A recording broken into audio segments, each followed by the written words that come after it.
Amerikanët që fillimisht janë përpjekur pasi kishin ato synime për të rrëzuar Maduron nga pushteti, janë përpjekur duke ta menojnë si pjesë të skemës edhe mundësinë që Venezuela mund të bjerë në kaos, dhe ata duhet punonin për ta parandaluar këtë. Kjo është arsyeja që gjatë kohës që Maduro ishte në pushtet, këta morën kontakte në kanale diplomatike dhe të inteligjencës, morën kontakte me zëvendës presidenten, me atë që është betuar dhe ka marrë pushtetin tashmë. Dhe këto kontakte janë organizuar nga një pjesëtar i familjes mbretërore të Katarit. Takimi janë bërë në Katar, në Emiratet e Bashkuara, dhe është rënë dakord pra që pas ardhjes në pushtet të zëvendës presidentes, do mbështetej fillimisht ardhja e saj në pushtet, dhe pas ardhjes së saj në pushtet,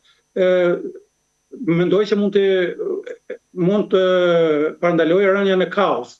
Rënien në kaos është një problem shumë i madh në këto përmbysjet e regjimeve që kanë ndodhur. Rasti i Libis pas zësimit të Kadafit që në 2011 që ra në kaos dhe deri sot akoma nuk është stabilizuar, pra kanë kaluar rreth 15 vite,